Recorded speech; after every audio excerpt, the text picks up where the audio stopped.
ശ്രീ നൗഷാദ് അലി, താങ്കൾക്ക് വേഗത്തിൽ മറുപടി നൽകാം അരുൺകുമാറിന്. അതിനുശേഷം ബാക്കി രണ്ടുപേരിലേക്ക് കൂടി പോകാനുള്ളതുകൊണ്ട്.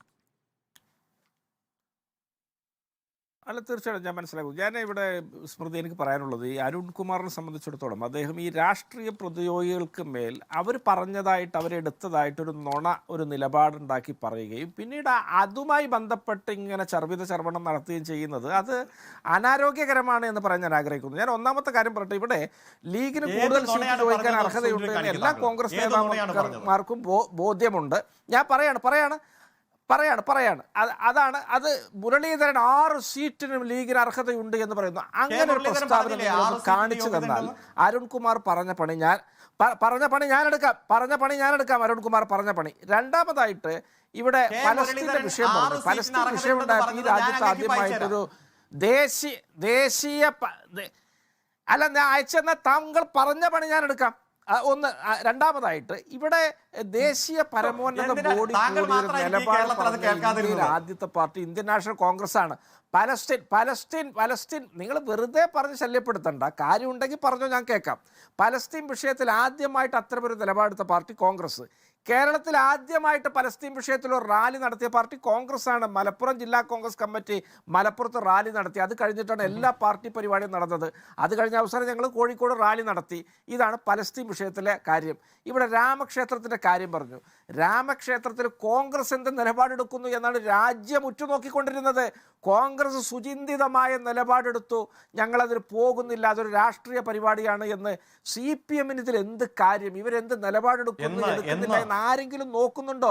ഇവർ ഈ സമയത്തെടുത്തില്ല, സമയമെടുത്തത് വൈകി. ഇതൊക്കെ ഇങ്ങനെ സദ്യക്ക് പപ്പടത്തിന് വലിപ്പം കൂടി, പാൽപ്പായസത്തിന്റെ മധുരം കൂടി എന്നൊക്കെ പറഞ്ഞ മാതിരി ആവലാതി പറയുന്ന ഇവരുടെ ലക്ഷ്യം എന്താണെന്ന് വെച്ചാൽ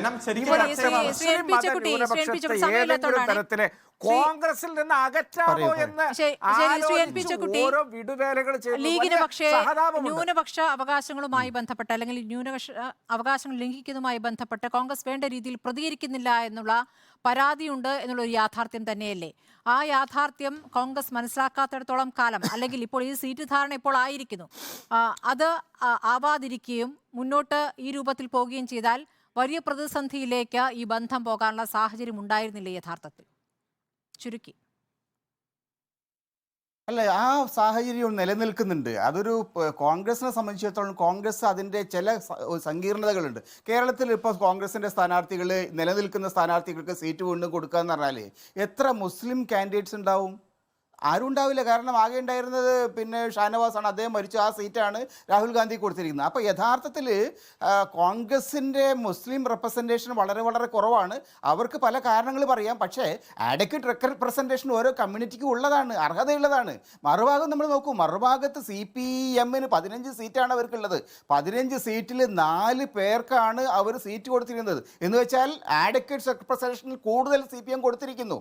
CPM-ന് മുസ്ലിം കമ്മ്യൂണിറ്റി കിട്ടുന്ന പിന്നെ പങ്കാളിത്തമായിട്ട് കമ്പയർ ചെയ്യുമ്പോൾ വളരെ കൂടുതൽ ഉയർന്ന പങ്കാളിത്തം അവർ കൊടുക്കുന്നുണ്ട്. അപ്പോൾ അത് ഇന്ത്യയിലെ പാർലമെൻ്ററി സിസ്റ്റത്തിനകത്ത്, ഇന്ത്യയിലെ ഇന്നത്തെ സാഹചര്യത്തിൽ ന്യൂനപക്ഷങ്ങൾക്ക് തങ്ങൾക്ക് പറയാനുള്ള വോയിസ് വളരെ പ്രധാനമാണ് എന്ന് ഒരുപക്ഷെ CPM-ന് ബോധ്യമുള്ളത് കൊണ്ടായിരിക്കണം. അല്ലെങ്കിൽ അവരെ വോട്ട് പിടിക്കാൻ എന്തൊക്കെ തന്ത്രമായാലും ശരി, അതിൻ്റെ പ്രാക്ടിക്കൽ റിസൾട്ട് എന്താണെന്ന് വെച്ചാൽ പാർലമെൻറ്റിൽ മുസ്ലിം വോയിസ് വളരെ പ്രധാനമാണ് എന്നുള്ളത് കൊണ്ട് കൂടുതൽ ആളുകളെ പാർലമെൻറ്റിലേക്ക് അയക്കാനൊരു ശ്രമം അവിടെ നടക്കുന്നുണ്ട്. അപ്പോൾ അതുകൊണ്ട് കോൺഗ്രസിനെ സംബന്ധിച്ചിടത്തോളം കോൺഗ്രസ് ഈ കാര്യങ്ങളിൽ കുറേ കൂടി എന്താ പറയുക പ്രാക്ടിക്കലായിട്ട് നിലപാടുകളിലേക്ക് പോകണം. അവർ ഇത്തവണ അത് ചെയ്യാൻ വേണ്ടി ശ്രമിക്കുന്നുണ്ട്. അത്തരത്തിൽ ഒരു സമവായത്തിലേക്ക് പോകുന്നുണ്ട്. ഇത് വളരെ സ്വാഗതാർഹമാണ്. അതേ സമയത്ത് കോൺഗ്രസിന്റെ മൈനോറിറ്റി റെപ്രസെൻറ്റേഷൻ കുറഞ്ഞു വരികയാണ് എന്ന കാര്യത്തിൽ ഒരു തർക്കവുമില്ല.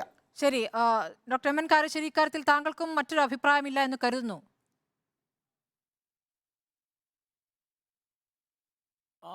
അല്ല, മുസ്ലിം ലീഗിന് കോൺഗ്രസിനെ പറ്റിയുള്ള എതിരഭിപ്രായമുള്ളത് പ്രധാനമായിട്ടും ദേശീയ തലത്തിലാണെന്നാണ് ഞാൻ വിചാരിക്കുന്നത്.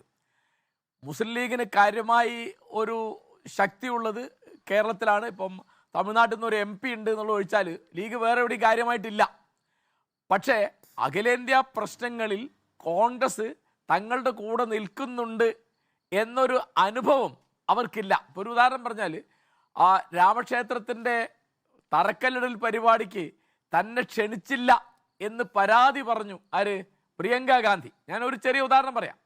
ഈ തരത്തിലൊക്കെ അവിടുത്തെ പല നേതാക്കന്മാരും കാണിച്ച മൗനം, ചിലപ്പോൾ അവർ നടത്തിയ ചില പ്രസ്താവനകൾ, ചില പ്രതികരണങ്ങൾ, അതിനെപ്പറ്റിയൊക്കെ ലീഗ് അണികളിലും പൊതുവെ മുസ്ലിങ്ങളിലും വലിയ ആകാംക്ഷയുണ്ട്, പ്രതിഷേധമുണ്ട് എന്നുള്ളത് സത്യമാണ്. അപ്പോൾ ആ തരത്തിൽ ലീഗിനെ കൂടെ നിർത്താൻ വേണ്ടി ചെയ്യേണ്ടതൊക്കെ ചെയ്യാം എന്നുള്ള ഒരു രാഷ്ട്രീയ മര്യാദ കോൺഗ്രസ് കാണിക്കേണ്ടതുണ്ട് എന്നാണ് ഞാൻ വിചാരിക്കുന്നത്. കാരണം മോദിയുടെ മൂന്നാം വരവിനെപ്പറ്റി ഉള്ള ആകാംക്ഷ ഇന്ത്യ മുഴുവൻ പരന്ന ഒരവസരത്തിൽ, ഇവിടുത്തെ എല്ലാ ന്യൂനപക്ഷങ്ങൾക്കും ആ തരത്തിൽ വലിയ ആകാംക്ഷയുള്ള ഒരു അവസരത്തിൽ കോൺഗ്രസ് തങ്ങളുടെ മതേതരമായ ഭാവം, അതിൻ്റെ സ്വഭാവം ഉയർത്തിപ്പിടിക്കുന്നു എന്ന് വരണം. അത് മറ്റവർക്ക് ബോധ്യമാവും കൂടി വേണം. അതെ, ലീഗ് ഇല്ലാതെ കോൺഗ്രസ് ഇല്ല, UDF ഇല്ല എന്നൊരു ബോധ്യം കോൺഗ്രസിനും വന്നിരിക്കുന്നു. ഇന്നത്തെ യോഗം ഒരു തീരുമാനത്തിലേക്ക് കടന്നിരിക്കുന്നു. പ്രശ്നം പരിഹരിച്ചിരിക്കുകയാണ്. രാജ്യസഭാ സീറ്റ് എന്ന വാഗ്ദാനം കോൺഗ്രസ് മുന്നോട്ട് വെച്ചിരിക്കുന്നത് പരസ്യമായി തന്നെ കെ സുധാകരൻ പറയുകയും ചെയ്തു. അതിന്മേലുള്ള ലീഗിന്റെ ഔദ്യോഗിക പ്രതികരണം ചൊവ്വാഴ്ച പാണക്കാട്ടെ യോഗത്തിന് ശേഷം.